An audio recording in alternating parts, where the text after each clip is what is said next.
So, welcome everybody to Torogi Talk, where we attempt to unpack anything and everything Igorot. Whether it's through story or discussion, we hope to increase the awareness of our people and hopefully inspire others to seek out a greater understanding of our culture just as we are. So, today, I think there's been some, what do you call it, some current events that have been relating to our ignorant culture and things like that. And it's kind of blowing up now just because of the fan base of the source and the organization in question. So I think we'll talk about that, or start off with that today, and go from there. Sounds good. So I think the biggest thing Uh, right now, I think the story is still developing, but there's a whole ordeal with, I think a lot of people would probably know, especially in the Philippines. They seem to be pretty big in Philippines. The whole NOS Daily group, I guess, and what they've been doing around trying to essentially um, monetize Kalinga culture, specifically tattooing, and probably the most what would you call Jarring? pop no popular Oh, popular. most Sorry. popular tattoo artist in the Philippines, Apo Whang Ud, who is out of Kalinga and traditionally did old Kalinga tattoos, and not even just Kalinga. I think she would do from everywhere in Cordillera because I think she's learned from traveling around before. So for everybody that doesn't know, there is pretty much this old lady. She doesn't really do it anymore, but anyway, there's a form of tattooing in the Philippines that we do, and all across Asia, really, a lot of areas within Asia, Mhm. where you take a stick and a stick with what they used to use, a Mhm. calamansi thorn, that would be dipped in some ink, and you would tap that onto the skin, and that would create your tattoo. They used to do it in a lot of like Polynesian culture, stuff like that as well. Mhm. So yeah, our most popular tattoo artist is the Powang Ud, which is the oldest and pretty much the last. Correct me if I'm wrong, anybody in the comments or here. Um, what we call Mambatok, which is like, yeah, an ancient tattoo artist essentially.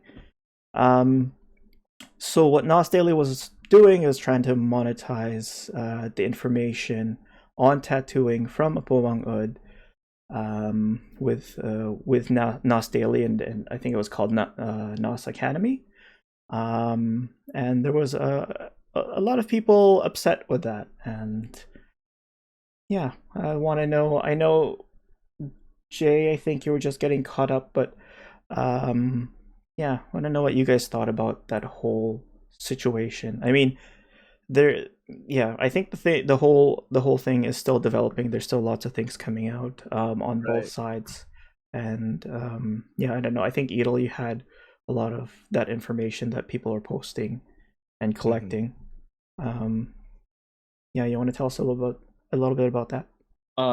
So I've been not following it closely, but I've been following some of the, um, I guess, backlash that's come about from our community.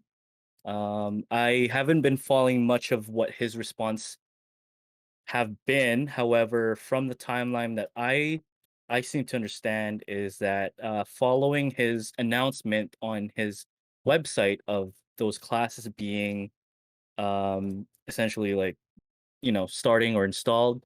I think what happened was on his website it was saying coming soon, Wang Ud Academy. So it was promising to be this essentially like an online masterclass through his platform of Apawang Ud, teaching how to do and be a mambatok. And so following that announcement from his website, Apawang Ud's granddaughter went to Twitter. Actually, not Twitter, but I think it was inside Facebook group that was shared where on that particular Facebook group, she urged people to not support Nas Daily, and I'm trying to find the exact quote from her right now. If you give me a second, Well, my mic. one of the things when I woke up, I can't remember, was it Wednesday morning or Tuesday morning, and I saw this stuff, and I was like, whoa, man, because all I knew about this guy, Nas, his channel on Facebook, and I guess he's also on YouTube as well. But from what I knew about him, he was basically spreading, like different things about cultures all over the world, and kind of putting a positive light. This is as far as I know. So just as a consumer or as somebody who just kind of is influenced by an influencer.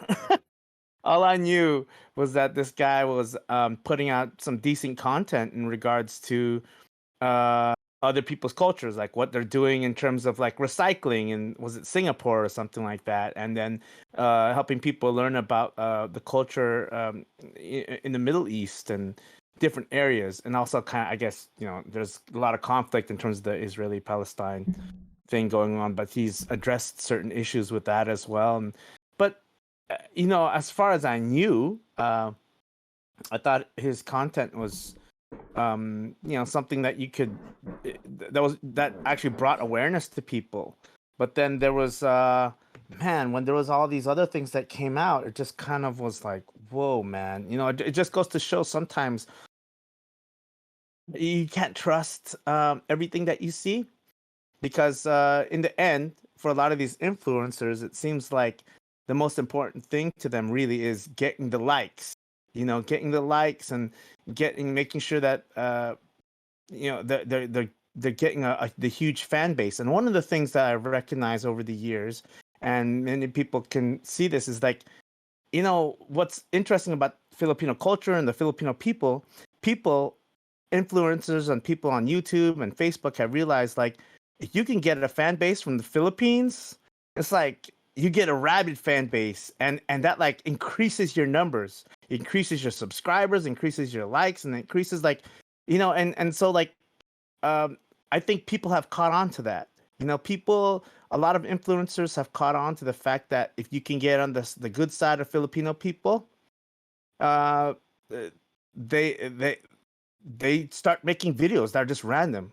And so now I'm starting to think like, man, how many people can you really trust who are going down to the Philippines or trying to make a video on like eating Filipino food? You know what I mean? Just so that they can get the hey, like all the fans from the Philippines, or even from abroad. All the Filipinos in the diaspora saying like, oh man, I'm feeling the Filipino pride, because that's us, right? It's like we've been so Filipinos in general, from Igorot folks to just all over the up and down the islands. It's like in some ways, it's like we are trying to find ways to kind of validate our people, and there's nothing wrong with that. But it seems like people are even taking advantage of that, the heart of our culture, people being proud of who we are, because we are trying to find like, like positive role models for our kids, or, and see things like this.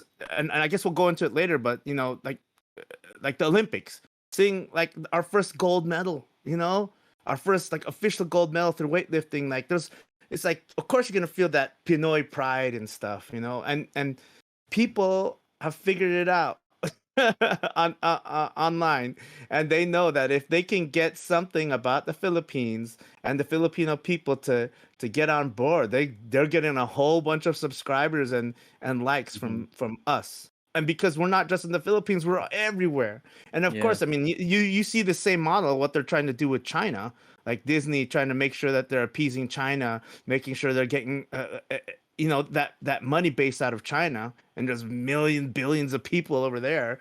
So, for smaller influencers, I think they're definitely recognizing that if they can get anybody from the Philippines, they're gonna have a rabid fan base, because we do love seeing our own people.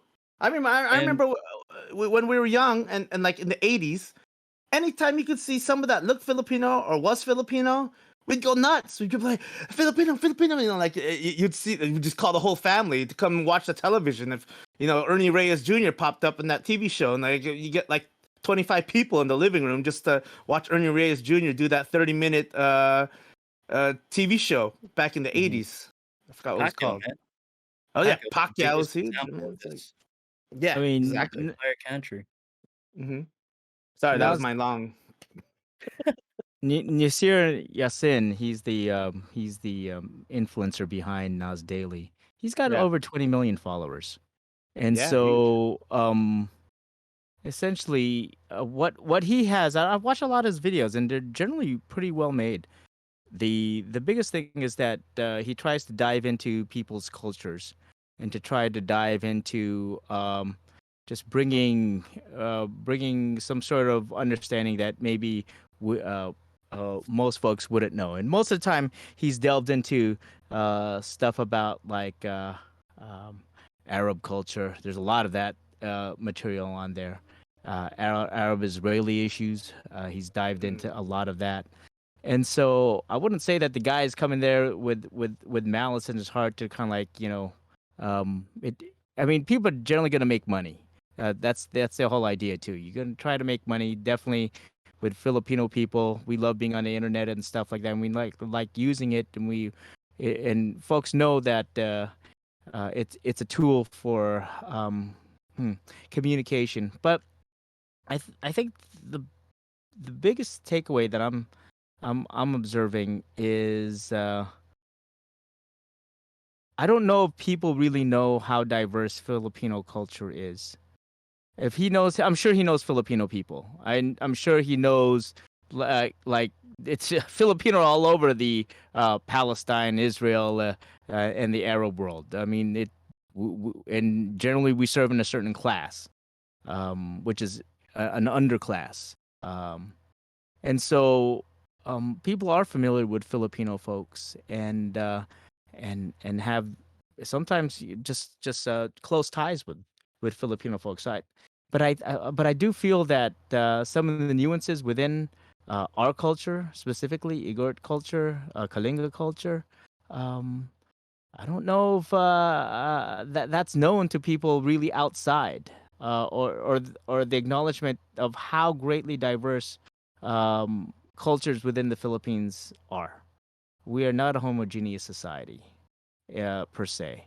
I mean, we barely like lowlanders, especially when lowlanders make comments about us, let alone now other folks from other cultures, looking like they trying to exploit us too. I think there's a class issue that's certainly going on in terms of like how Filipinos are regarded around the world. I think that it's definitely exploitable in terms of like, hey, Filipinos want to grab, we want to find ways, tangible ways, concrete ways to embrace our culture. And how do you do it? How do you wear it? And a lot of people want to wear it. I mean, that's just the darn truth. My kids were asking me, "Hey, Dad, how come we don't really do tattoos like the way we used to?" Hey, that's because we have clothes. I mean, and a lot of it was simply because, hey, we don't. If we have clothes, then that kind of like indicates status. It indicates how we're gonna posture within our culture and the culture outside. But now those tattoos, because we don't necessarily have to wear ourselves that way. There's a deeper meaning of a whole lot of people who need to reclaim an essence of who they are and where they come from. And so I think what's a little bit concerning about me is that it has a meaning amongst our people per se, amongst Kalingas, amongst Igorot people, and if this thing was to go through, essentially teaching people like how to do our own culture to people like who don't know the nuances of it. Yeah, now that's yeah. appropriation. And appropriation then becomes stuff like, hey, people then lose where they get this stuff from. Because they won't know. They would just find it on the NAS Daily Academy and stuff like that. And it's like, oh, I learned this from that. And, I'll do all these fancy designs and all of this. And so then what's the meaning? Okay, teaching people how to make money. But Important thing to note too, regarding that is a lot of people have been pointing to the fact that one of the bad things about the whole NAS Daily Academy thing with mm, Upalong It is the fact that it's not something to be shared, right, and that's lost. particularly to That the people Yeah. outside. You know what I mean? yeah, Is a yeah. lot of the people have been commenting on the fact that how the practice is meant to be. How's my mic, by the way? It How the sounds good. practice is meant to be passed down is generationally. Right. Yes, Not yes. not in the way of, like, the Western standard of, a master and apprentice.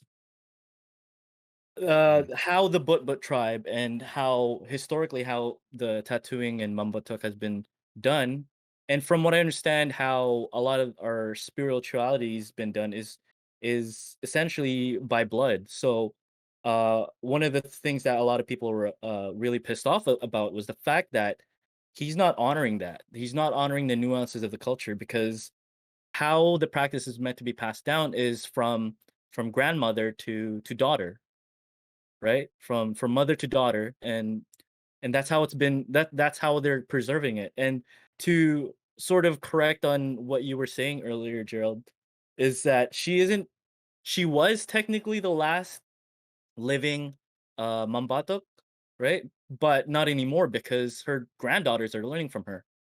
Her granddaughters that are pretty much like 5 years younger than us and stuff, But right? she's the oldest surviving one right now. Is that correct?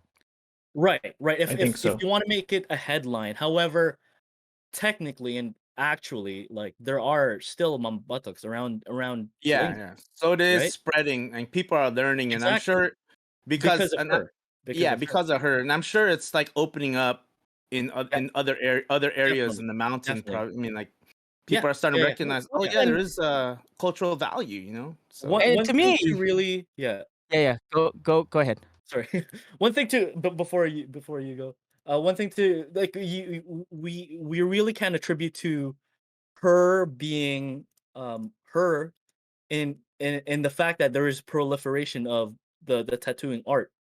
It is due thanks to her, right? yeah, Is what I right. was gonna continue on. But go ahead, Eh, Jay. Yeah. So this is concerning to me if the culture is going to be exploited in a way that it's going to be sold off to outsiders, then you're going to like white folks in Australia doing this stuff and selling it off like, hey, we learned this people thing from the Igorot people and all that kind of stuff, um, without meaning. It doesn't have the same kind of meaning because it's almost as if all those people who try to find their spirituality by going to India and stuff India. like that. Yeah. Well, Yeah. then what does that leave us then if we become the spiritual tattoo capital of the world and stuff because people are making pilgrimages to go up to our areas for this kind of thing, but now it's being kind of like, I don't know, bastardized. I Hmm. didn't say that right, but bastardized. Bastardized, Say it right for me, bastardized. There somebody you say go. it right. But it's almost as if like if you could do it all around the world, what's the meaning and value of this? I think Yeah, that there's something greatly lost in it. But I think the other thing is that there's almost like that's a lack of respect for our culture and also just widely amongst for Filipino people because I think that we're very exploitable to a lot of Yeah. people around the world. yeah, Yeah. And generally, when we're seen as a second tier citizen in a place, or even a third tier citizen. Not even a citizen, just like Yeah. because sometimes you can't get citizenship in the places where we're at. right. But because we're working for other people as domestics or as servers, we're not seen on equal plane, and that's being the angry Asian man that I am, yeah, that's kind of wrong. Um, One thing to Mm. say about the idolatry of Apawang Ud is a lot of it sort of ignores the cultural practices from the Polynesians. And even in Japan, like Oh yeah, traditional yeah. Japanese tattoos, They also did They also did the called same. the tapping as well. Yeah. Mm-hmm. And Right. so, like, it is important to note, especially when she was first discovered, that she was the last living traditional ancient tribal Filipino tattoo artist. Like that makes for a good marquee. Yeah. However, like the practice itself has been held not only by her but other cultures as By the well. rest of by other Yeah, cultures and also the rest of her family. So that too. And what yeah. made her a novelty, and that's the issue that I have with, is the fact that like she's seen as this novelty, you know what I mean? And Mm. and essentially that's what Nas is trying to capitalize on, Right. Right. Yeah. right? Yeah. Um Before we continue, I just want to go back on my rant about the whole timeline. I'm going to share screen some of the stuff that I've found, and I wanted to like um Quick really point screen. to really point to her granddaughter's post. This is through Hold Kieran, on. Is one of this her her colleagues or granddaughter or friends. her grandniece? Grandniece. Yeah, so this is the Um, thing too. Hold on, sorry. I just want to say because it's her granny. So the thing is, I don't necessarily want to talk about the process of how one becomes a mambatok mhm, because I'm not an expert in that. So it'd be great to talk to somebody like Adeline about that. But mhm, um, in terms of that, I don't really think they're like other true mambatoks in terms of the essence it was before. I mean, there's a lot of people doing mhm, hand tap tattooing, and even a lot of people in that village doing it, but I'm not 100% on the process of who's supposed to be a true mambatok, because even when you go to their village, Bawang Ud's village, um, I mean, it's not necessarily even the way that we traditionally got our tattoos anyway. mhm, It's incredibly modernized. Not to say anything bad about them. I mean, this is what they do, and it's fine. It's bringing income to their village, money to their village, and that's totally fine. But um, from what I've seen and how I've talked to people, especially if you're not Igorot or from the Cordilleras or something like that, it's essentially almost like a tattoo shop where there's a lot of patterns laid out and you kind of can pick and choose what you want type of thing. So it's not as meaningful already there for other people that do their what you were saying, maybe pilgrimage there to get their tattoo. It's already it's already not the same when you compare it to meaning for us as true. opposed to them. And who's to say no other people are already trying to um, like make money off this culture? We just don't know it, and other people are already are already practicing this hand tap stuff and passing it off as Igorot or hand poking by Japanese or or Polynesian, like Mhm, without the true knowledge behind it as well. Like I mhm, think that's already happening. But Mm-hmm. so most definitely. it's I don't know, this whole tattooing scene, and especially with our ancestral tattoos and stuff, that's all changing, and that's fine. But yeah, that's why I struggle to really talk about these types of topics, just because I'm not True. an expert in it. No, But I totally agree. I totally in this Yeah. agree. case, I think we have a leg to stand on, just because it's I don't know. I Anyway, agree. I go agree. ahead, and fill them That in no, on what they were that's an saying. important point, because that's true. Another big issue is the fact that he's trying to capitalize on this master class, wherein traditionally how Igorots and specifically the Kalinga, how they would earn those tattoos was through headhunting. Headhunting, That's the yeah. only way you can get a tattoo. And yet this guy Well, is for uh, men. for I men. know. For women, it's Yeah. something else. It's For fertility. fertility. Hmm. But yeah, And for it's so status in terms of like your family and yeah, Right. your community bonds. You know what I yeah. mean? So So there's a lot of so meanings.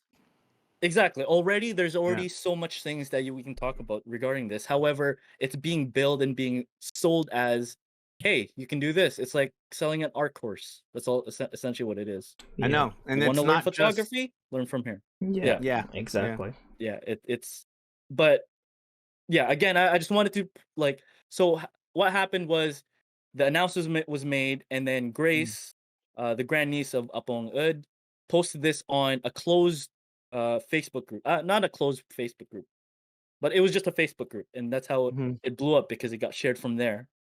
And what she said was, "Warning: Whang Academy is a scam. My grandmother did not sign any contract with Nas Dela to do any academy. Some people are taking advantage of our culture. Please help us stop this disrespect to our legacy in Apong Ud and the Butbut tribe." Right. So that's what happened. It got shared all over the place, and then Nas Daily shared. I don't know if you can see this, but this is the video from Nas Daily of Apawang Ud apparently signing the contract to do this course. Regarding that, however, a lot of people are saying that is it truly, like, did she fully understand that? Did she have legal counsel, right? That's one important part too. Did she have legal counsel to sign off on that, right? So like how much weight does that contract really have, right? And Right. that's what he was trying to say. Like, oh yeah, she signed this course. She signed this course. Yeah, She and signed this paper. people people are comparing it to um the way we were colonized and and Exactly. those what do you call tactics of documents like and what they would do to whatnot. the Native Americans, Exactly. indigenous Exactly. folks out there. Exactly. Yeah. Yeah. A lot of the treaties for the First Nations people, it wasn't through coercion, but it's sort of like, you know, it's kind of like a bait and switch kind of tactic. Is what I'm seeing. Totally. That's kind of what I'm I seeing. wonder what was promised. You know, there's a couple things I wonder, like what was promised, and would she even get a percentage of any of the fees that would come in from the tutorial? They said she would be compensated or something is how Right. what they said. Sure.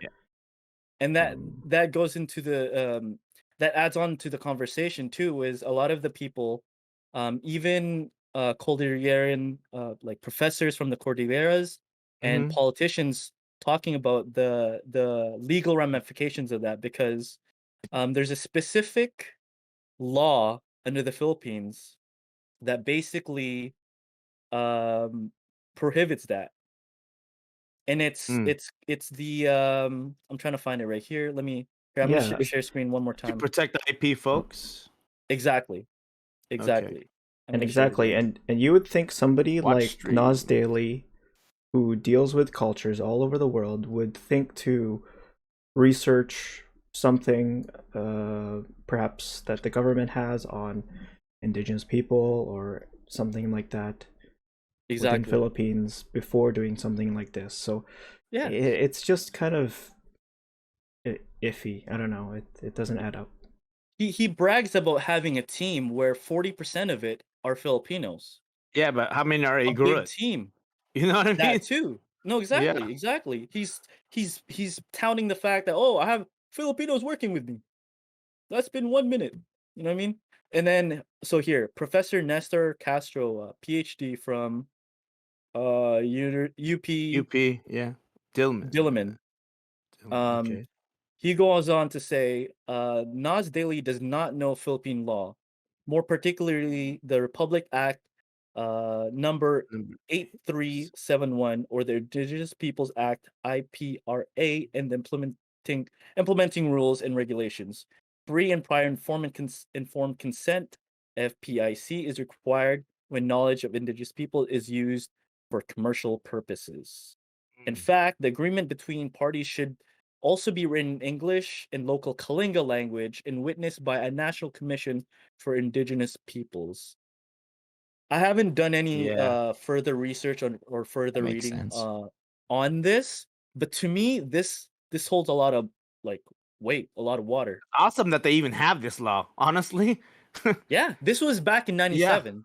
This was back in 1997. After the UN proclamation about indigenous peoples around the world and stuff. Wow. But we've had a lot of how you say um, spokespeople from our culture who probably Mhm. had influence over Yeah, in that too. the No doubt. auntie from IIC, what's her name? Mhm. Auntie Victoria. Victoria. She Yeah. was Right. yeah, she was part of that. Actually, Makes our sense. next door neighbor in San Gabriel, she's a UN person too, and yeah, I think it's our. Geez, I can't even remember her, but she's also a relative of ours. But so we've had a lot of people in terms of like, uh, in terms of within the UN, from our culture who've been involved in indigenous rights Mhm. stuff, and so certainly that has influenced Philippine law. Um, and no doubt a lot of that is the exploitation because then a lot of it was simply put down so that people wouldn't just simply go there and take people's land. Mhm. You Mhm. know, hey, Yeah. let me get your trumpet. Now own your land, sucker. You know, Now that's own your that. whole damn mountain, Yeah, man. hold your mountain and your river. You know, Mhm. Isn't that Yeah. happening right now? you know. So a lot of that was set up because of these kind of like scammers um coming in and doing nonsense like that. Mhm.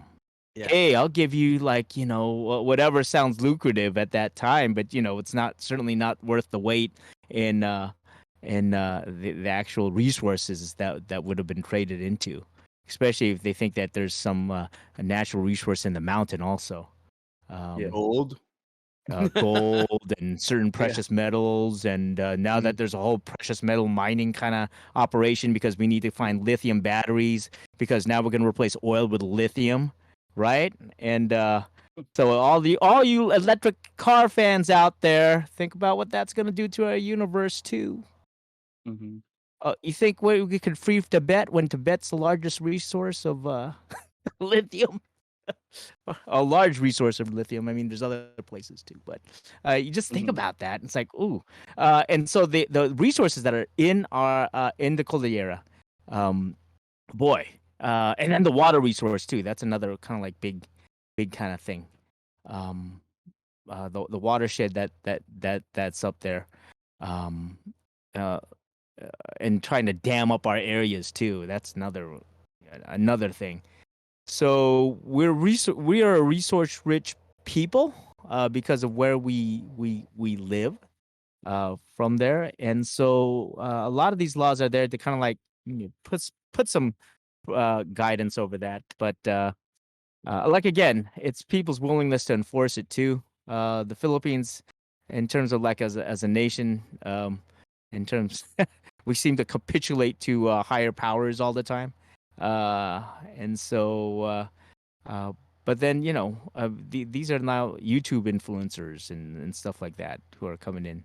I think there's something that at least can be done about that, or at least to bring Yeah. awareness I so mean, that people don't just simply come in there and piss all over us. the interesting Mhm. part is probably, I mean, he's got a whole group.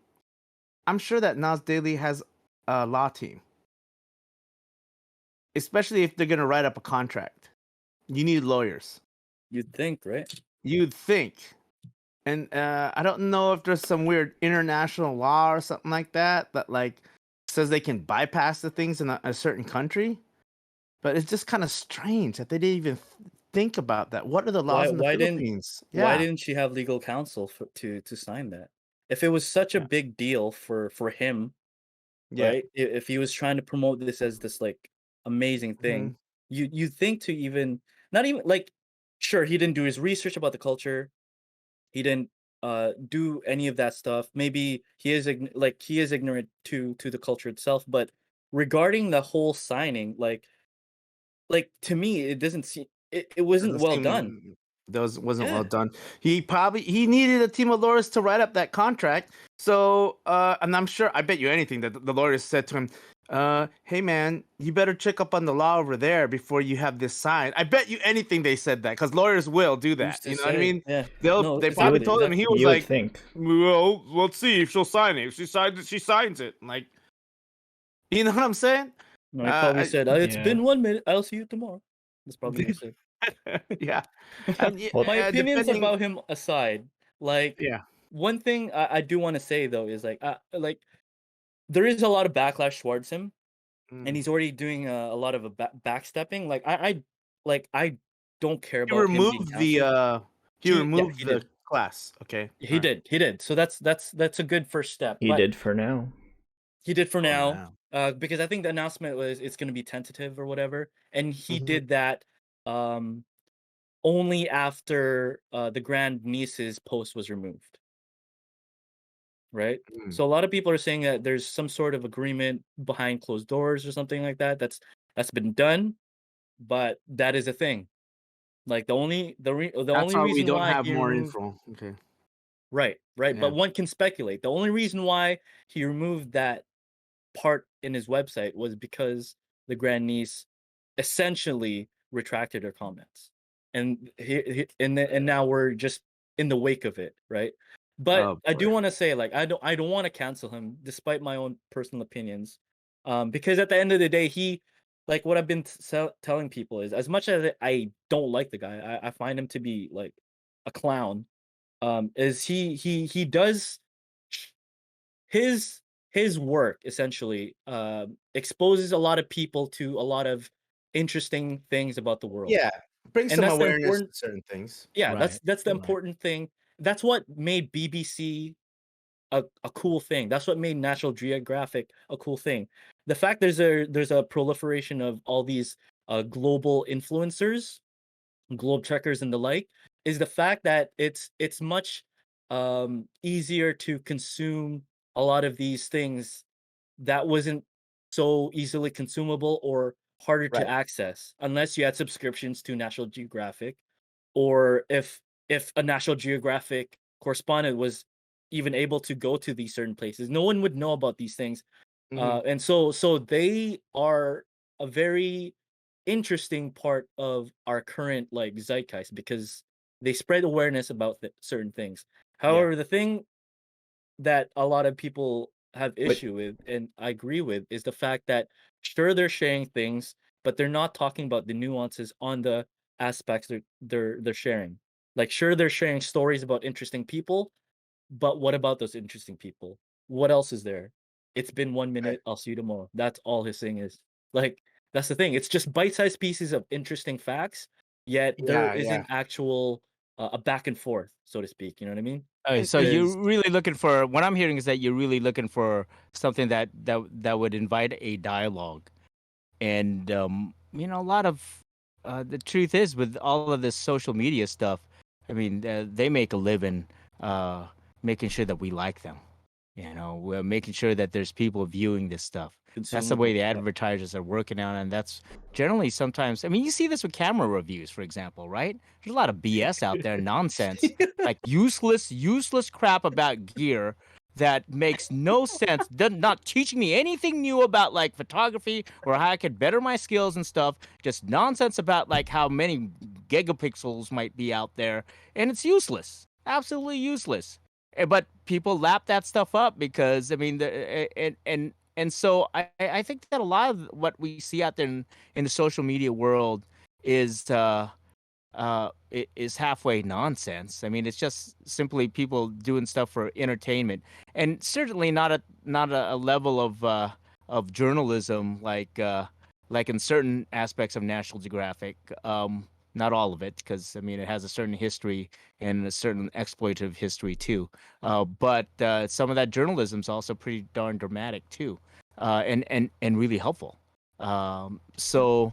Um, I think that what you only get is certain sound bites with a lot of the influencers anyway. I mean, that's part of the game, and maybe that's what it is that the rest of the work is up to us to take the deeper dives. You can't expect the YouTube influencer to do that because they need to get to the next thing to continue their hordes who will like whatever they post up. So they don't spend time on much. They really don't. It's hard for them to take a deeper dive into that, and nor does the attention span of our of people around the world seem to have an interest for that, other than the ones who they're just passionate about. So the way we receive information certainly is as a whole, as a group. I think as a people, as a society, as a worldwide society, is deeply flawed. Because you only get sound bites, you get snippets, and it's really snippet from somebody's kind of like vision and intention. So then it's really up to us to take the deeper dives into it. I find some of his work kind of like just helpful because it just throws some insight onto it. Is it the wholeness of everything? No, that's really up to us then to go into the deeper dive, to have an interest, to have a passion for it. But the other thing that's definitely true is that we have a whole world that functions on sound bites, and so everyone thinks they have some Yeah. sort of expertise on something, but no, it's minimal. It's very minimal. Um, and I don't know if there's a way to remedy that other than folks really wanting to to invest into something deeper for themselves. If you want to know about Yeah. Igorot culture, then there's going to be investment of your time, your energy, your spirit into this, so that you can know more. If you want to know about who you are in the context of where you're living in whatever country you're at, then there's a deeper dive into all of that. If you want to know who you are, then boy, you need to have a bunch of conversations with a whole lot of people who could help you kind of like discover that. Not necessarily to tell you what to think, but also to kind of like just because we don't have awareness of discovery unless we have dialogues with other people. Yeah. So Yeah. It's true.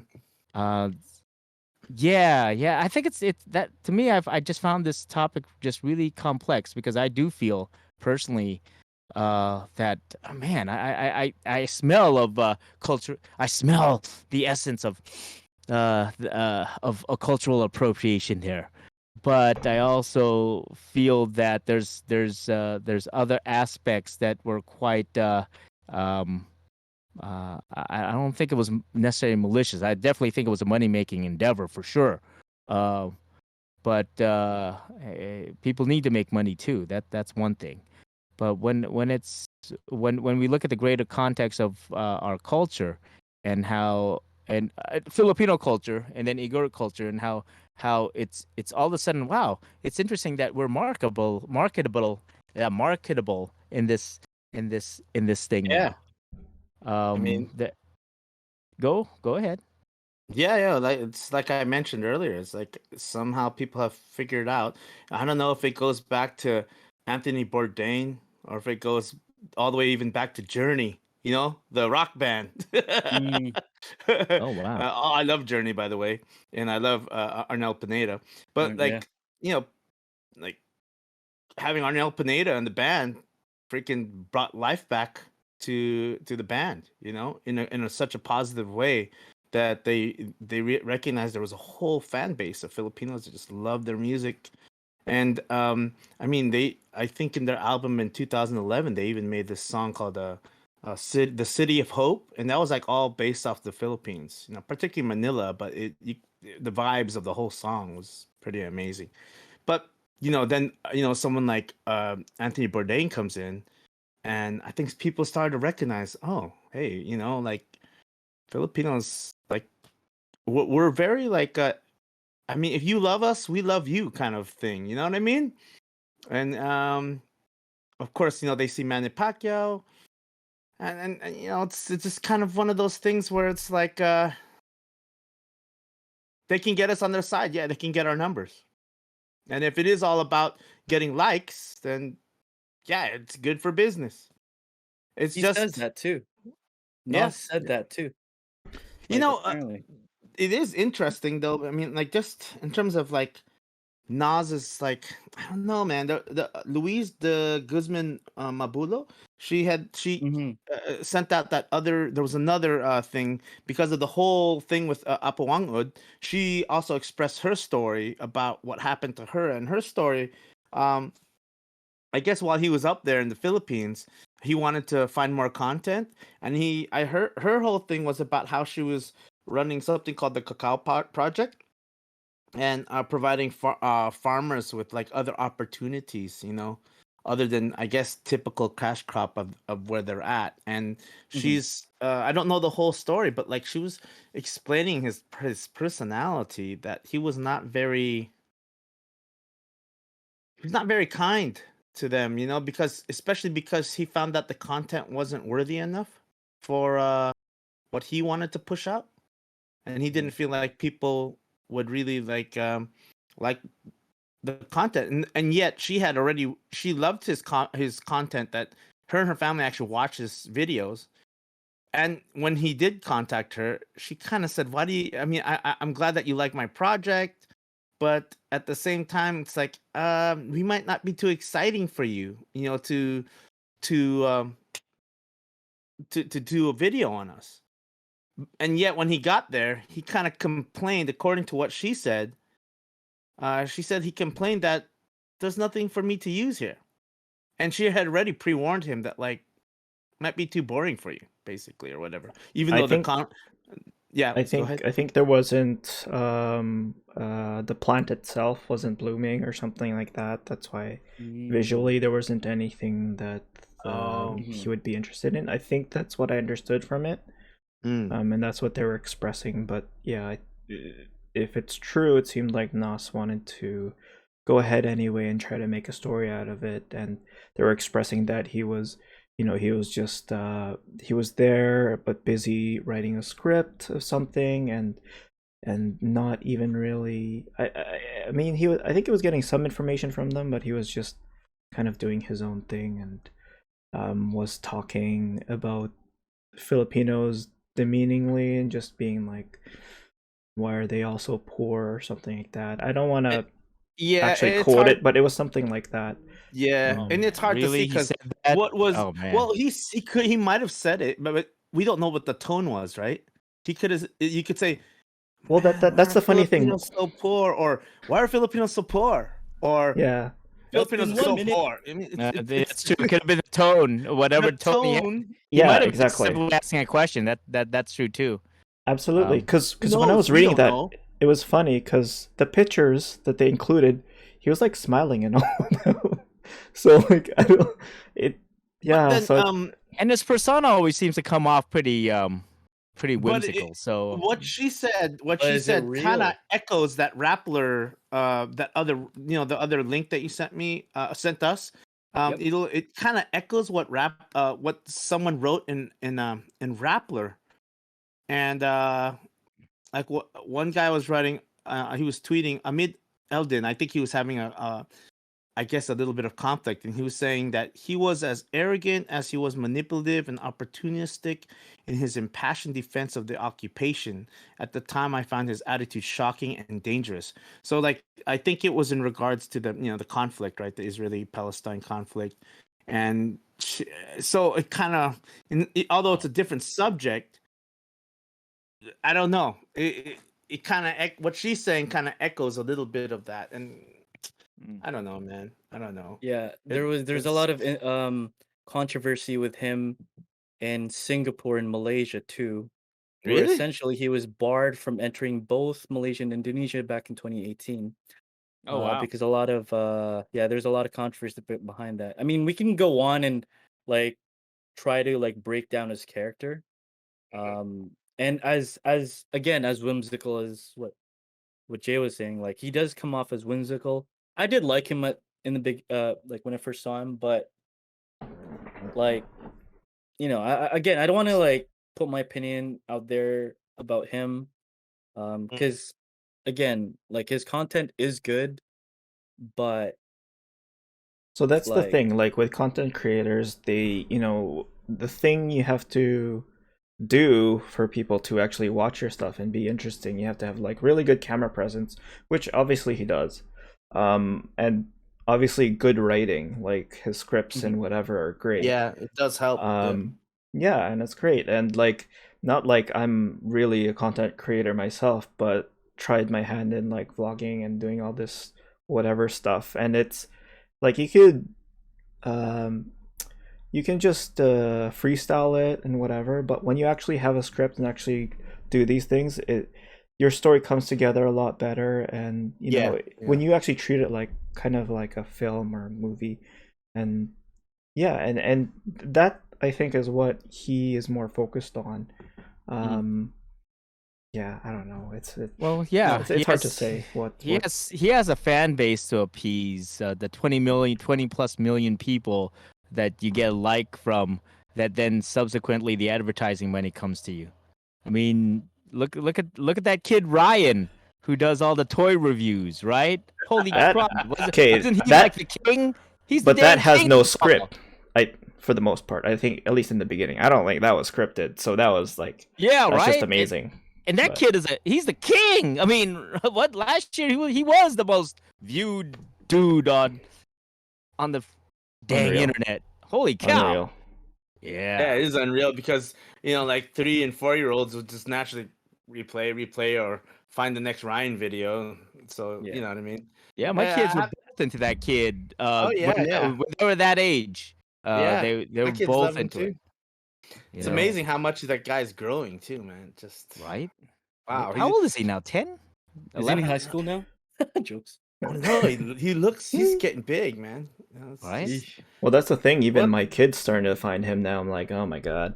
But the thing is, the main reason I started YouTubing, because I was like, maybe we could do the same thing when I had my kid. But then but even then, that's still hard work, even though that's not scripted and whatever. Like it's a lot of commitment. Graphics now. Yeah, they've had graphics and green well, they screens don't. And stuff like they that. don't have to work, at least, so they have time. Yeah, they didn't have to work. Yeah. Remember, they go to Toys R Us when that thing existed, and just what's that? Golly. Oh, it was right beside the Radio Shack. Yeah, that thing. Oh, Radio Shack. You guys had Radio Shack? Oh, across the block. Across from the Radio Shack. Yeah, you mean the Hollywood Video? Like across from the Hollywood Video and the Blockbuster? Oh my god, man. Yeah. No, but good times, man. That family did a good job.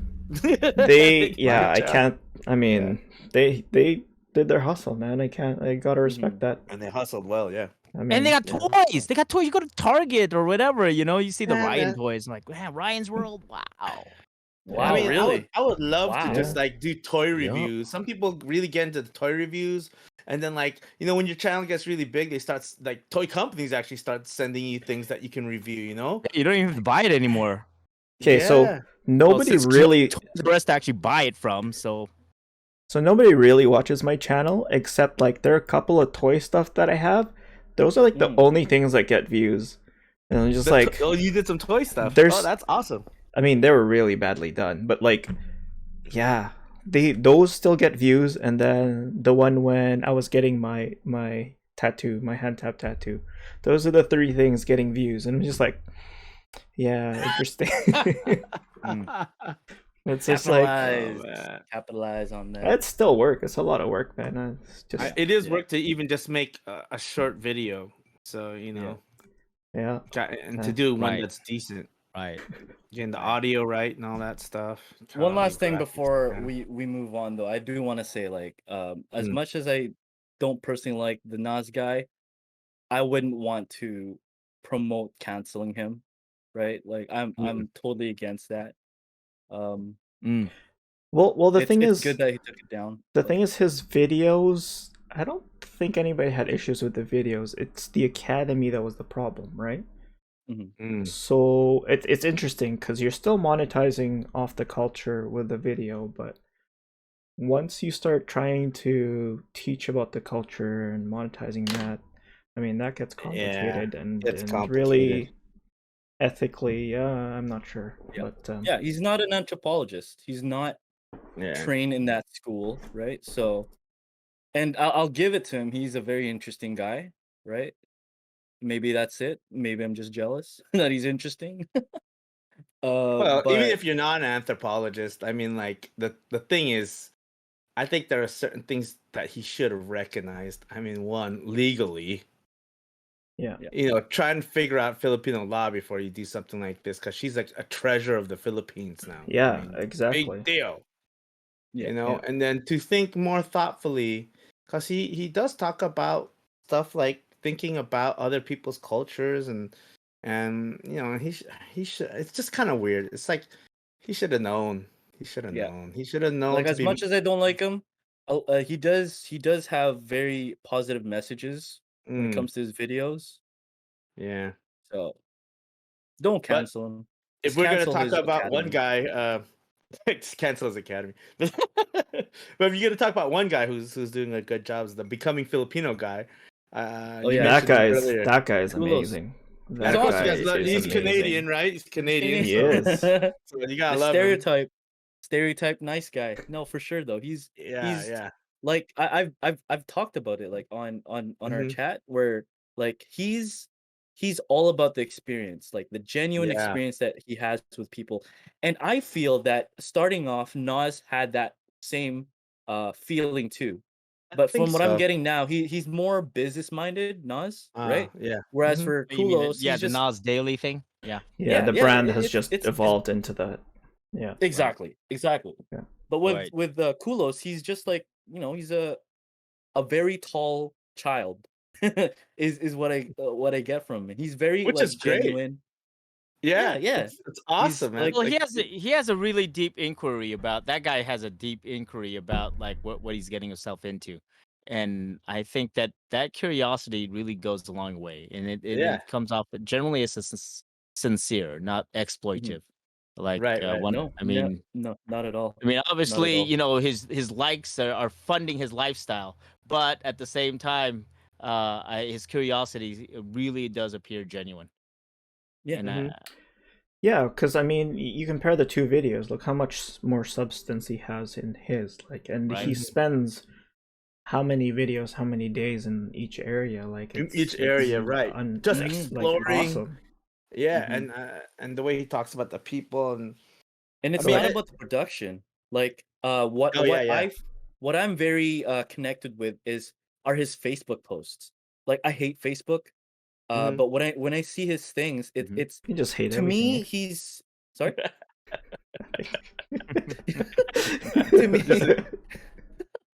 to me like his like what I've said before was that to me his videos and his photos Mhm. are just secondary to his own personal experiences, and those Yeah. videos and posts and photos are just a byproduct of his Mhm. experiences Mhm. that he Mhm. wants to share, because his his motto is basically is to share his love for the Philippines and to express that, and that's how Mm. he's doing it. But it's like secondary. It's not his goal isn't to make the content. His goal is to like meet and talk to Filipinos, Yeah. and everything that comes out of that is just secondary. Like that's the spirit that I get from him, right? Mhm. As Right. opposed to Well, other people, it's all about content. well, I hope we're not wrong about this guy. So, Hey, but you I never hope so. know, right? So, yeah, just throwing I in the think dark. what man. happens, things get wound up once things expand, and I think what happened with Nas is just the fact that he's expanding and making the project No, his for projects sure, larger, and then for when you sure, do for that, sure, and then of course you need to build up a team, then you need money, and for then sure. it's kind of like you can get caught up with stuff, and then you One kind could of even miss what you're. say One could even say because of his production being so large, because Mm. his brand being so large, is maybe it wasn't even him that made the decisions, right? Maybe it was Who his team, knows? oh, right? absolutely, Yeah. exactly. I don't know. I Yeah. don't know. Because Who But knows? because that's it's in his exactly name. it. He could just be. It could just be his name. It could just Yeah, be his yeah, presence, right? yeah, But yeah. yeah, that's why it's hard to know. But yeah, people have to be just incredibly cautious about Yeah, influencers and For sure. exactly. So social media. It's just yeah, you just never so know. going back to like what Jay was saying is like really, just for everybody out there looking at influencers, you know, what are the things that my martial art teacher likes to talk about is learning how to learn. And I think a big deal about learning about anything is that you got to get past the surface, and influencers will get you to just bring some sense of awareness to help you maybe see something on the surface that may draw your interest. But of course, you want to get further always, I mean, that you're just explore with your curiosity, and Mhm. and open yourself up to that, to going deeper, and doing a little bit of the work to learn. And so in other words, learn how to learn. Mhm. Take the time and figure it Right. out. Hmm. Mhm. Right. And I think that's what we're all trying to do. That's why we even have this channel here, so that we can explore certain things, and certain Yep. things about our culture, ideas, and all this stuff, and open up discussions. Discussions is Yeah. part of that work. Right. Exactly. Discussions is part of that work. For And sure. yeah, For for sure. sure. I Like, did want to mention one guy who I think is really fun. I don't know if he's considered an influencer. This guy named Mikey Bustos. He's from Oh, Canada too. He was like a Canadian Idol, he's like the first thing. he's a OG, Oh, man. yeah, he's really he's funny. like from back then. what's his Yeah, name? Michael Bustos? Mikey Mikey Bustos. He Bustos. just makes some funny Yeah, videos about Filipino culture, and he lives out there now. yeah. And like, Oh, That guy's an OG, wow. man. That This guy's guy's been old. forever. yeah, he's been Yeah. around. But no, I even remember his stuff from before. Yeah, yeah, it's yeah. always been great. Like it's always like parodies and all this stuff like that. So, Oh, for sure, man. but My Oh, yeah, favorite one is the he's thing pretty on funny. myths, Philippine myths. His video on Philippine myths. yeah. Ooh, I'm looking at Oh, his the thing on the Wikipedia right now. Aswang. Didn't he Yeah, have I something think. on Aswang? Yeah, it's hilarious, that's funny. because we had that whole discussion last time regarding the that animation, the Filipino animation that came out Dresse. Oh, recently on Trece? on Netflix, and Yeah. they were all talking about all the myths, right? And because of that, like I was thinking about Mikey Bustos, and I think I sent you guys the link because it was just hilarious, because he has that whole. You want to learn about Filipino myths? Here, just watch this song, watch this video. You'll That's laugh at the funny. same time. Yeah. Anyways, I just wanted to throw That's that out great. there. I That's mean, he's not great. Igorot, but Filipino guy, funny Canadian, Filipino Canadian. Yeah. There you Wow. go. Like Mhm. the thing regarding the whole NAS thing is something that I've been like speaking about with my friends, is like Mm. as connected as I try to be with our community, like Mm-hmm. I still am vigilant about how I come across to respect the community, right? Yeah. Right. Whereas for other people, just like outsiders of our community, trying to come into it or try to, like, just be in the same space, they don't share that same sort of vigilance or respect for it. And Mm. we're out here trying to, like, promote our culture, trying to learn about a culture, and yet we still have to be careful about it, because Yes. it's a very important part, like, of culture, is to respect it, and to actually know about, try to learn about culture. You have to respect it. And it's Mm. it's frustrating when outsiders try to learn about our culture, or interested about our culture, but there isn't that step of respect. Whereas, even for my sake, I don't know if Gerald agrees, but I think we're in the same view, is that, like, if we want to be belong like if we really want to belong within our community, we have to go the extra mile, that extra step, to be careful about certain things, to respect certain people, to fully understand certain aspects, right? And it's not even about, like, not trying to step on people's toes. It's just to be respectful. And, like, one thing I've shared to my friends, and in one community, like one photography community that I'm part of, where I was trying to express that, like, it's frustrating when photographers come out from outside and try to, like, take photos of us, whereas, even though I'm inside the community, I still have to be careful, right? And it's so frustrating, but it is what it is. You Right. just try your best. So Well, I think we that's talked just my about this before. Like how do we really expect even non-Filipinos to do that when Filipinos Mm, themselves aren't doing it as well, right? Like it's mhm. I don't know. Yeah, It's yeah, I know that's a that's one of the challenges. I mean, like, Yeah. Yeah. We've don't been know. talking about so many we times. do. Yeah. We We have do it's, shows but like it's this, really, because I mean, um, y- uh, because people have to. We do hold the burden of responsibility towards opening the awareness because people don't know the nuances. They don't know the differences. Mm. They don't even know that Filipinos are a heck of diverse group of ethno. Our ethnography is quite diverse. Mhm. Ethno-linguistically too. So yeah. Right. And so and class wise and education wise, it's richly diverse. That's why Philippines, we can't get our act together half the time because we have such a great diversity that we haven't even acknowledged. I mean, how could you get stuff done? We barely acknowledge the fact that, or respect the fact that we have this great diversity. Uh, so, when we look at statistics, like all those wacky statistics, like Norway's the happiest country on earth, that's because they're quite homogeneous, in terms of a whole lot of things, in terms Mhm. of like the culture that they share, in terms of economically, generally, people, it's Yeah. not as divergent. But Philippines, oh man, Mhm. it's all over the place. Mhm. and and and then Filipinos dream the American dream. It's not even the Filipino dream. They dream the American dream, of going somewhere else, of the land of milk and honey, right? And that's like a narrative, a future story that a whole lot of people hold or they romance.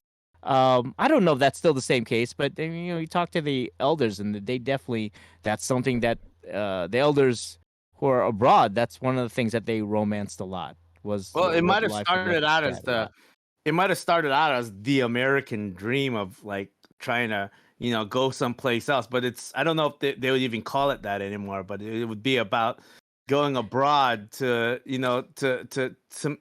to be able Well, to it would be this narrative for a better life, I think. And I mean, yeah. American Dream, we know it's a little bit of a nightmare. Uh, it's not quite all that, but at the same time, there's still more opportunity, like in that going abroad story, than what people see in the Philippines a lot. So, Mhm.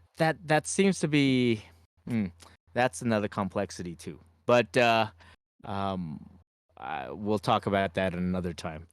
Um, so Yeah. I don't- I mean, yeah, that would be another thing on just like a whole thing on like OFWs or something like that.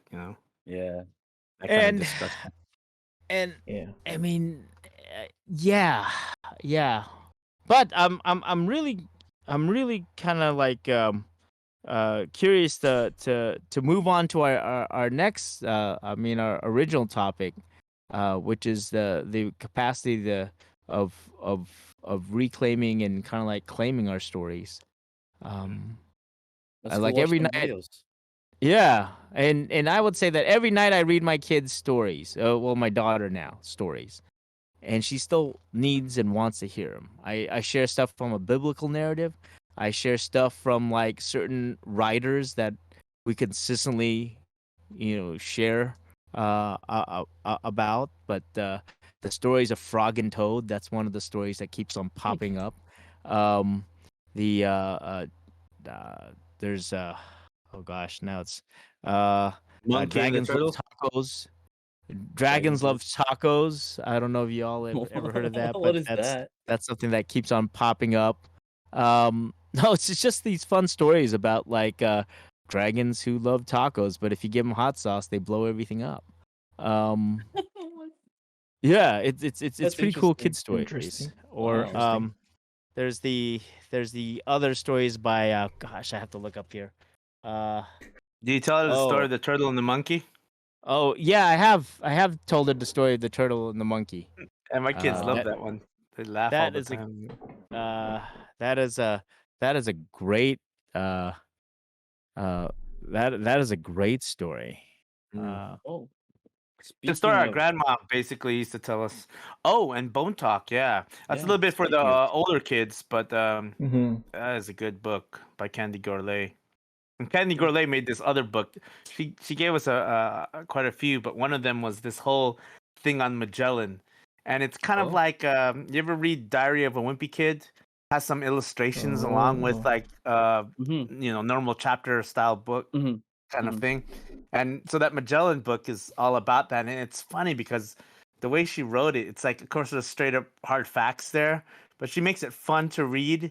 And she puts a lot of sarcasm in it, about like, oh, Really? Magellan discovered, the Philippines or something. And then she like has this art where people are going like, hey, what do you mean discovered? We were here already, just stuff, funny stuff like that. And so, Wow. Oh, wow. that's yeah, awesome. I'm reading Wow. that book with my kids, and my youngest one's really enjoying it. She thought she wouldn't, because she's like, "Who's Nice. Magellan?" And then I'm just telling her the story, and so it tells the truth about his family and the fact that he's part of the colonizing a group of people, right, that came over Spain, and but it also talks about a little bit of the history as well, and so she she wrote one of those books, and she has a bunch of other books that are great for like young teens and stuff. But Bone Talk, that's ours. And I think she Mm. did pretty good in terms of the research there. What's the Yeah, name of not bad. the title of the Magellan one? Hold on, you mind if I go and pick it up real quick? Yeah, go for it. Yeah, Do your hold thing. on. Okay. I can talk a little bit about Bone Talk and what I thought about it. So Yeah, you can. after Yeah, reading Bone you can Talk, talk about it. We'll do a full deeper dive, hopefully at okay. some other point. But Okay. yeah, Yeah, go. no, No, agree. go. Because we started it like I was Yep. reading like a chapter. Oh, Those are Yeah, awesome. talk. Wow. nice, That's awesome. nice. I was reading Man, I chapter by love chapter kids to books. Xavi, and then Yeah. it was funny because like explaining things like being tole or be sorry, they say being cut, right? Like stuff Yeah, like being cut. that. Yeah. He's Yeah. like, what? Like, Look like forward to it. maybe I shouldn't be maybe you should wait That's funny. That's to so read this funny. to you in completion at least. But Yeah. yeah, I keep forgetting to go back and read it. I guess I just don't have time. But yeah. What do you think of it? Yeah, so I was telling you my initial thoughts about it, right, Gerald? Where I was kind of like, I don't know. I don't know about Right, it when I first started reading it. right. But then so I finished it, and then I Mm. bought Lost Tribe of Coney Island shortly after, because I learned that she wrote this book after she read The Lost Tribe of Coney Island. And so Mm. my initial thoughts about it was like, okay, it's written from a non-Igorot's perspective. Um so I was kind of I was it was hard for me to get into the rhythm of the actual narrative, right? Because my mind's eye wasn't capturing the full picture of how she imagined the Cordilleras during pre-American colonization. So that was sort of the thing I didn't. I guess one thing I can say that I kind of didn't like about it was just an issue. It was just my issue where it wasn't kind of uh mixing well. Well, it was However, different from what your yeah, view was. exactly. My Yeah. worldview versus Fair, the fair enough. author's worldview. It's whatever, right? Death of the author, blah blah blah. But I thought that the story writing. Wow, the writing was Storytelling. storytelling. Storytelling was really good. I thought it was really really good. It followed. It was easy to follow, because it's a freaking kids book. Yeah. It was good to follow. It's something that I would recommend to somebody, right? To But who? again, to who? To one To of the youth. Igorots? Non-Igorots wanting to learn about Igorots? What do you think? I would recommend it to non-Igorots, because it's a good Mm, platform to start to know more about our people. I wouldn't particularly recommend it to an Igorot. However, I would bring it up to the youth and be like, yeah, just read it. To like maybe second um gen diaspora. Maybe that'll work for yes, them. exactly, for Yeah. sure. Because again, what what it does achieve is, and we can talk more about this from in another episode or whatever, but it does achieve a good, again, like launching off point of learning and understanding more of Igorot culture. And what I find really good about the storytelling was her imagination of the interactions between Americans and Filipinos, because a lot of the a lot of the story does borrow from actual history, right? And despite it being in the setting of Bontok, like it's obviously not a real story, but it does touch on actual historical. It touches on the historical narrative around that time with the lowlanders versus the Igorots versus the Americans, and the dynamic of those three parties. So that part I found interesting, and how she revolved the narrative around that. I thought that was really well done. Um, and not only that, was it's also a coming of age story, despite from what we understand, coming of age stories being from a young man's perspective. This is from a kid's perspective, which is, I think he's probably like 5 years older than Xavier. So he's around 10, 11, right? But within our culture at that time, once you reach that certain age, that's when you start becoming a man after you're cut, right? After you're cut and you cut somebody's head off. But like he was only like 10 years old or whatever. So I thought that was really interesting. That's one thing I really liked about it. How she tied all that stuff together, and how it came about full circle with the whole narrative itself. So I would definitely recommend it to non-Negroes for sure. Nice. Did you read Hey, it, folks. Jay, Mark? Jay? Jay, did you read it? I read it. haven't I read I it. haven't read it Oh, fully. Botox, right? Yeah, you've read it though. Yeah. Yeah, yeah. It was a great, because like, well, knowing her as well, like she did her research in terms of like the world affairs, Yeah. and also the Mhm. colonization of the Philippines, and how we were involved in that in terms of the propaganda, but That also book right like there is yeah, The that book right Lost there. Tribe. Yeah, Lost Tribe of Coney Island. Yeah, yeah. She Yeah. definitely she told me that she looked through that, as well as other she went to the libraries and just tried to get as much as she could. So yeah, see, that's a good example. If you're writing about somebody's other culture, you research it. You Mhm. research it and you try to learn from whom you can. And I'm glad that she even reached out to like our community, and it was fun because we had a chance to do a project for Filipino kids around this area, and she did a whole thing on story writing and storytelling, and she talked about the hero's journey, and she talked about the Philippines and how it was colonized, and then of course, it highlighted her book Bone Talk. And then, of course, my part of the project was to teach the folks who showed up the dances, and also we presented dance so that people can join in, and then they can touch the instruments, play the instruments, and taste a little bit of our culture, and see and meet the community, basically. So I really like how she kind of went out of her way to kind of respect the culture enough, since she was writing about it. And so here, I was trying to find that book actually, so you can see the original cover. But man, our house is filled with so many boxes. I told my kid. Oh no. Let me go find Yeah. it. I probably could find it. Oh, you got it? Oh, Oh, Okay. you have it Yeah, because we gave you guys a copy when we went over. Oh. with that But cover. Cool. yeah, Jay should have it. Jay should have the other cover, I think. I didn't know you guys were moving. Well, Yeah, what the heck? no, well, we're just moving from one place to another. Yeah, there it goes. That's it. Ooh. There you Okay, go. Yeah, Look at that. Put- Isn't that tight? put yours up, Ito. Yeah. yeah, that's the one. There's the Anito. That's And then the there's the UK anime. version. There's the bulol right Anime. there.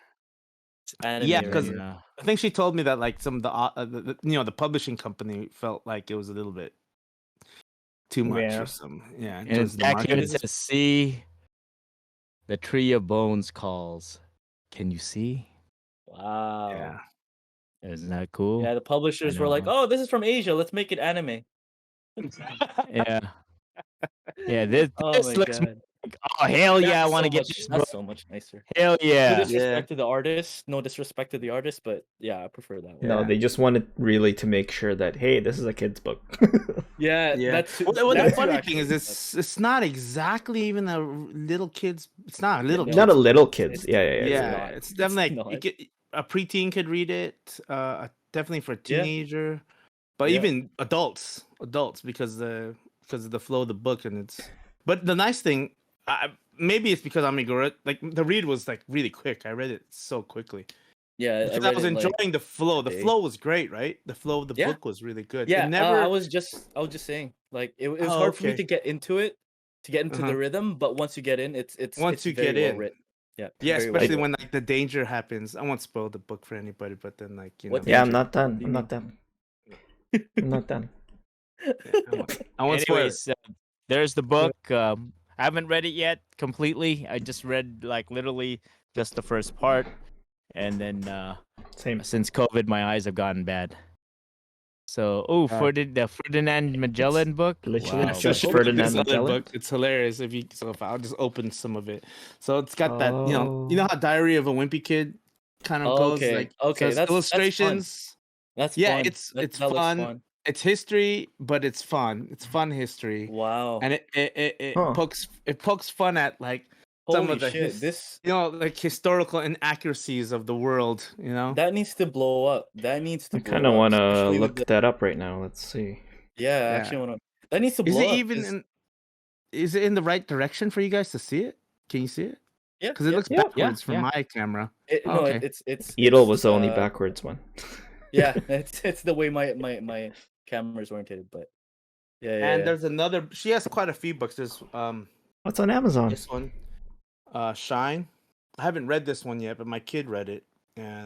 Okay. But Who she's is got quite a she? few books. Yeah, no, she's prolific. That's awesome, dude. Yeah, yeah, That's It's a awesome. cheap No, that's book. really good. yeah. She How won much an is it? award. Which one? This one? Yeah, I saw This that. one. $6.99 in pounds. $6.99. Yeah, Wow. it's like 12 whatever on Amazon. I don't know if this will focus. Yeah, in Oh, Canadian something. dollars, it's Wow. probably double. Yeah, that's not bad, dude. That's pretty good. Yeah, it's still about the same I'll price. track that. Yeah. Yeah, it's a No, fun I- one. I think the kids would love Damn. it. Gonna Yeah. add that to Yeah. my cart. That needs Nice- that needs nice to and easy blow read. up. That needs to blow up because all this Huh. anti Christopher Columbus stuff. That's it's getting it's big, man. So that needs to blow up. She needs to get bigger. And It's one worth of it. these other books here. Oh, Let me she has a just- couple stories. The Tall Story. Yeah, the Tall Story is a Uh, great one. Yeah, It's a mermaid, which is about the of the beluga. Yeah, the Wow. beluga. that's a good Um, book. And that one isn't. I think it has Tagalog and well, at least the one that we have has Tagalog and English on it, so you can read it in both languages. Ooh, wow. And this one, let me just read the back here. It says, monsters are in the eye of the beholder. 13-year-old Rosa suffers from a rare condition that renders her mute. She lives on the strange island of Marisol, very Filipino name, where the rain never seems to stop. Forced to hide herself away from the superstitious community, Rosa seeks solace online. When she meets Ansel, 95, she discovers that she's not the only one with something to hide. Ooh. You know? So Wow. That's yeah, awesome. this one is mainly a chapter book, and yeah, my older That's daughter. great. She needs to get bigger, man. We need to. I support her getting bigger. boost her That's up in the States, you know. Hell But yeah. it's cool because she's making waves over here. Not even just as a Mm. Filipino, just as an author in general, which is awesome because then Mhm. you can get past the Filipino bit and Yeah. and Yeah. she's Yeah, that's once you definitely break getting into the recognized. mainstream there, the white people mainstream. Yeah. White folks. Well, she's The doing white mainstream there. she's doing like different, That's you know, awesome. man, pre-COVID she was doing like all these different workshops, you know, in Wow. different like functions and you know, telling people, and she's a great artist too. She can draw. So Really? she'll Wow. tell a story God. and then draw at the same time. It's like it's so fun watching her workshops. That's Yeah. awesome.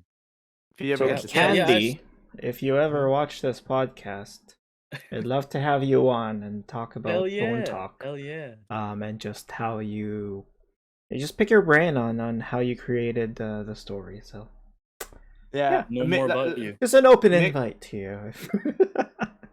If you ever come across this somehow, I have no idea. But exactly. Make this into a nice short So consumable section of our Torogi talk. Yeah. If the UK version is this cover? Is that Yeah, what's that's the UK deal? version. Wow. Oh, we were just talking about. We were saying that like it's the publishers in the North America that they wanted something a little bit more. Consumable. Yeah, I guess so. Yeah, That had less a little bones. bit different. Yeah, less bones. Yeah, less bones. Less bones. Less creepy. Yeah, I guess Less so. less stressy. Uh, We can even have a separate episode where we talk more in depth about Bone Talk. Yeah. yeah. We can I do mean, that would be awesome. Talk about Bone Talk and also about her research, like how she researched it and went through the process of Yeah. discovering more about about our Yeah. history actually. And Yeah. Oh, wow. it's Yeah. not just Igorot history, but just Philippine. That I mean, in the wider aspect, that's Philippine history. Yeah. Even though it is Igorot history, but it's Philippine history. Yeah. And so, Yeah. I think that'd be great if she could. Yeah, I need to find time and really enjoy go it. through it because even reading the Mhm. first couple chapters, I wanted to highlight a bunch of things just to get back Yeah. to it. And Yeah. so it's just It's like, funny, oh I man, did I have the to sit same down thing and too. do it.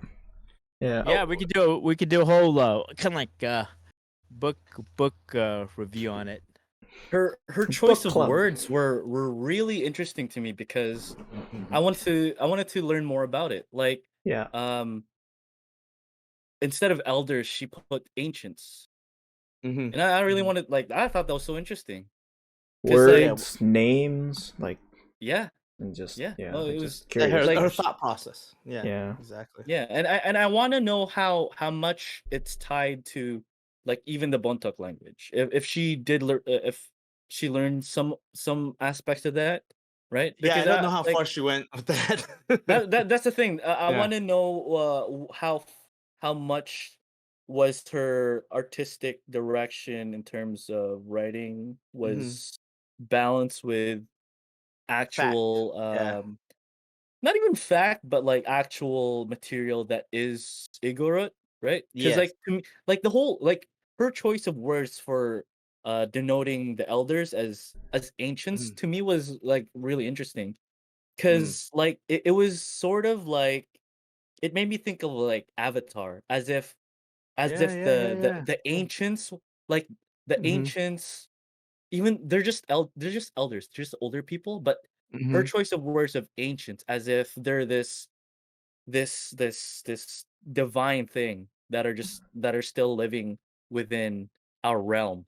Yeah, Like that's yeah. how I sort of imagine. yeah, I don't know. yeah. We can talk more about it. That's an interesting catch, man. That you pointed that out because that in Yeah. terms of the culture across the board, with Filipinos, our whole thing with respecting our elders and like we do have a sense of like um I don't that sense of like connection with them Yeah. that we honor them in such a way, Yeah. that we respect their experiences, their wisdom, Yeah. and using the term ancients kind of like denotes that a little bit more Yeah. than just the elders. And that when you yeah. have when you think of ancients, you see that immediately. When you think of elders, you have to connect another context to it too.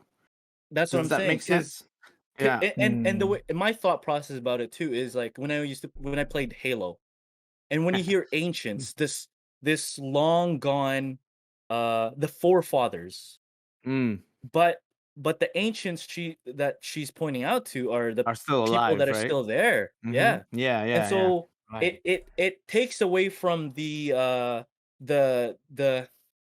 rigidity of time and Mhm. the how to explain this Yeah, why not timekeepers? Huh? or that that's what I'm saying though, Or because like Eternals. Exactly.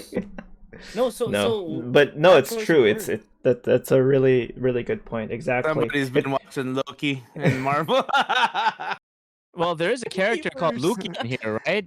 In the book, Look at yeah, he has a yeah. Luki. The little Oh my joke, god! yeah. yeah, yeah, There you yeah, go. Is she a Loki fan? I have to ask her that question. You know, like Yeah, does she know Yeah. Loki? she knows. Yeah. Her, I mean, 'Cause she knows her Loki's pop there. culture. Yeah.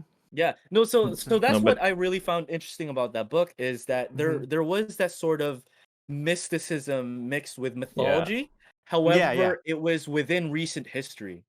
Mm-hmm. That's Mm-hmm. what I find really, really good about that book is it has that sort of like mythology to it, but it's still within our history. And that's why I personally think Yeah. that's what makes this book really important Right. because Right. it still respects the community, Right. but Right. also puts it in this view of like these are this people, Mm-hmm. but at the right. same time we're still here. You know what I And mean? and think about the work that she had to do. She had to talk to people, listen to people, to Mm. Yeah. be able to recreate a universe that sounds like World Igorot building. Yeah, people, right? yeah, yeah. And so that's a lot of in giving respect to that. You could have just made junk up. She could have just Mm-hmm. done that, and Yeah. Absolutely. now most of the world wouldn't have, known the difference. Absolutely. And but she needed to know story, people's story, and I Yeah. think that to me is actually quite important. When we know people's stories, we can care more for the people that we meet, and Yeah. she Yeah. is invested into that, and she's reaping, that authenticity that she's done. She's reaping that reward, Mhm, and that and actually that's quite brilliant. That's just quite beautiful. I wish her mhm. the greatest of success. You But I know, think the sorry. Mhm. One of the things that like her personality when you get to know her, we were just mentioning this whole Mm. kind of mindset of trying to learn how to learn and curiosity being a huge part of it. When you meet her, she is filled with that sense of like curiosity and kind of openness Yeah, that you can yeah, feel when you get to yeah. talk to her because she's cool like that, man. Mhm. Wow. She's she has that. I think that's why it shows in her writing, and also it shows it comes through. It comes through, and that's why she probably why she chooses certain words in terms of the way she's writing. And Mhm, because she has that curious kind of an open attitude. It's just really mhm. cool. I mean, I Yeah. think Mhm. probably all writers should have that kind of mentality, but I enjoyed that about her and getting to know her. So yeah, yeah. Yeah. But you hear that, Nos Daily? That's how you do it. Instead of Ah, I'm yeah. just joking. Um, That's how you do no, it. but look at the contrast. Look how much time she put in, as opposed to like some content creators out there. I Mm, mean, she probably put what years into, or I don't know Yeah. how long she did, but I'm assuming just gathering information slowly. Like it took, yeah, yeah, years or so. Yeah, Where yeah. You really have to be invested into the yeah, in into into the people, yeah, to be able to do that kind of world building, world building. That is pretty cool, yeah, man. We need right? more Yeah. people telling our stories and stuff. When this group Oh, can. we need to encourage our people to tell our stories Yeah, too, So, yeah. that's what I'm I saying. uh, agree. I Absolutely. mean, part of it is that, like sometimes we're such pragmatic people. Like, oh, I just want you to have a job. I mean, you've heard this from, our parents all kind of say this kind of narrative. I just want you to have a good work.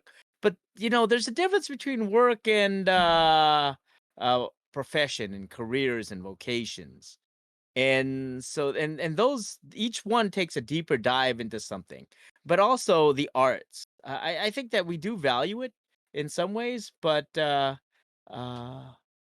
it's to make you really do have to hustle to make money into that field, though. Yeah, But Yeah, yeah. it's it's it it's not a it's I think there's a wide open field amongst our people. So this last week I was down in LA and I had the chance to hang out with Arnold Basingat again. Oh, Um, nice. was Oh, one of our nice. guests from last month, and we had just a chance to Last talk season, story. right? Oh, yeah, Season, last season. yeah. Last month. It was No, more than a last month. month I met with him. But Okay. but actually he wanted to join us on a much more consistent basis. It Yeah, just man. Should. you He know, should. He should, and I man. think that maybe for our next go around, we'll invite him on our stream to be able to jump take advantage of that. But Yeah. Absolutely.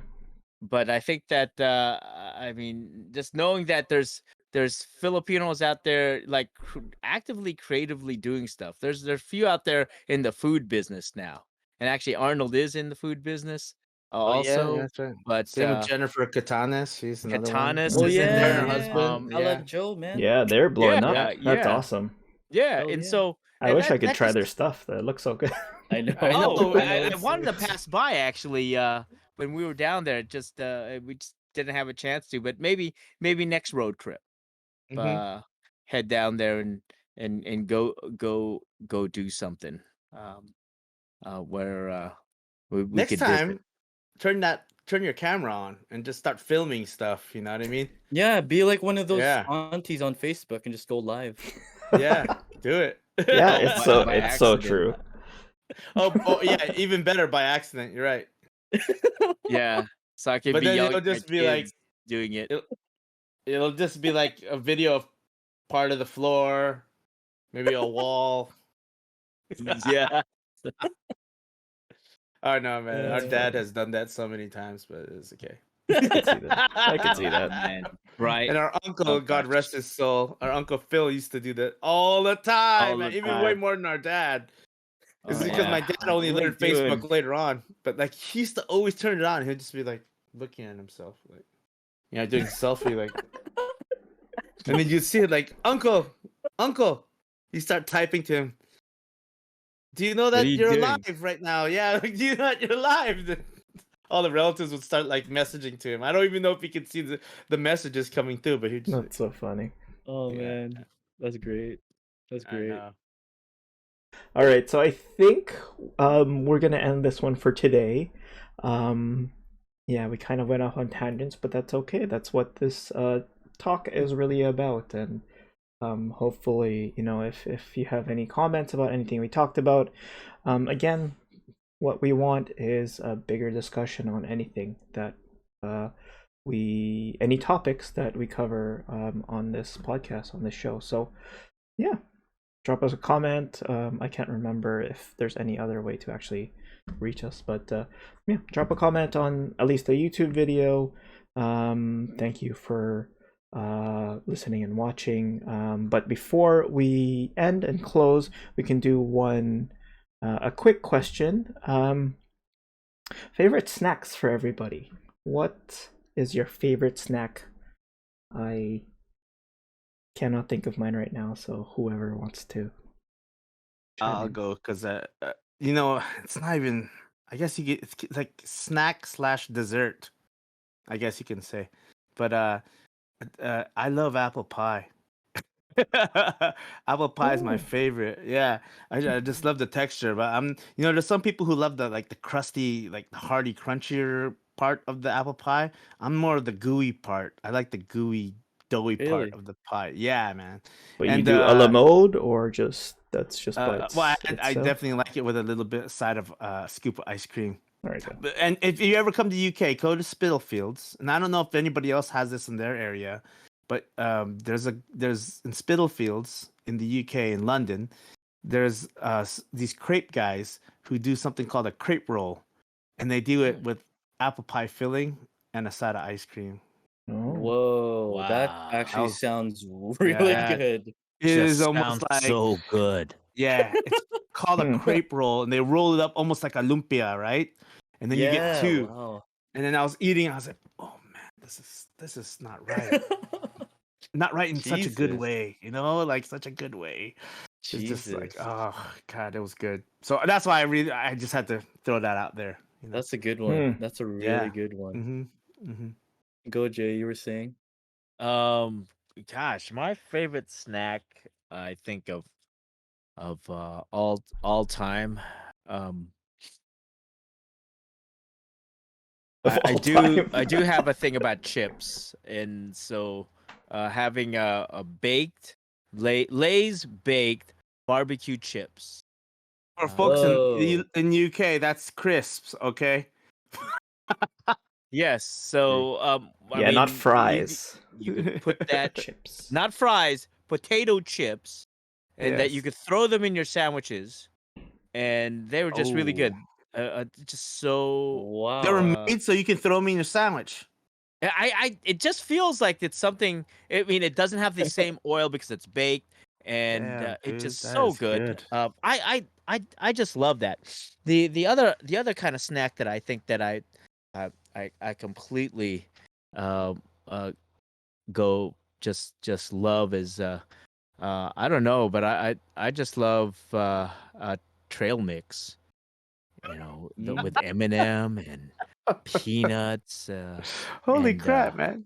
I mean I that's didn't kind know of old that. school, right? And sometimes if it has the little yogurt, white chocolate yogurt thing Oh in Oh, there those yeah. too, things? Those Yeah, are so yeah. good, good. so This is so good. good. And it's a That's good Gosh, what it mixture takes. of That's the whole thing. with the salt raisins.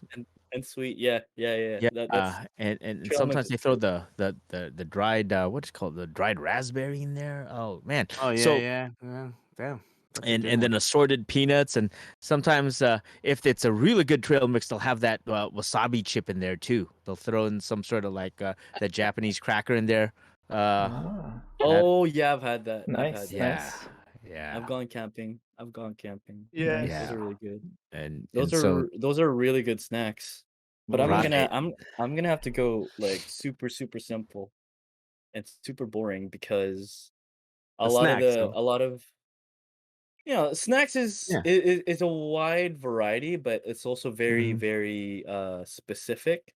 And there's a lot that I really like, but the only thing that I can if I really had to choose one, it'd be Kit Kat.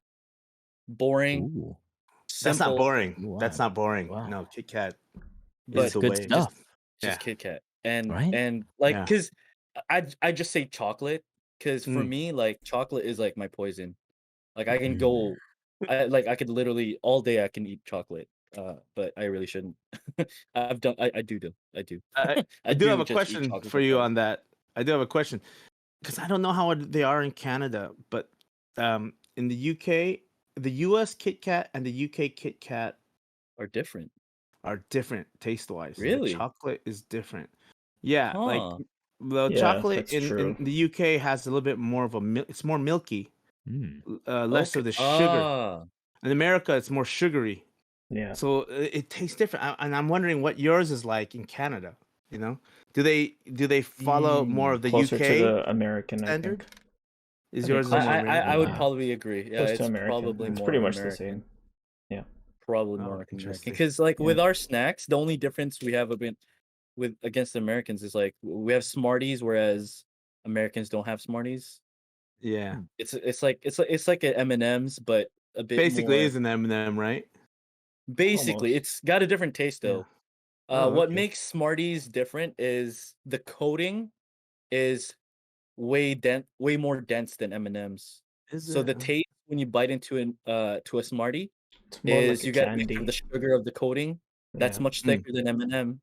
Because when you bite an Okay. M&M, the focus is on the chocolate. With Smarties, Right. it's the crunchiness. But anyways, and then we have coffee Wow. crisps. Ah, right. It's like a really thick Kit Kat that tastes like like coffee. I don't know. I love it. I We used to hate it. And that's then different. I haven't seen that here. we have ketchup chips. Ketchup Mhm. Huh? chips. Yeah, so What? we have like different. We What have is this? weird. We yeah, we have weird snacks compared Yeah, to I the keep Americans. forgetting there's no It's ketchup like chips like apart Yeah, from in the States. us. What is this All ah. dressed sacrilege? chips. All All dressed chips dressed. too. What Yeah. about, you Good, know what, man? You got to crispy. make Jufran chips, man. I'm surprised no one's done that. Oh, Jufran. Wow. yeah, Filipino, yeah, yeah. it's like banana ketchup. Banana ketchup. Yeah.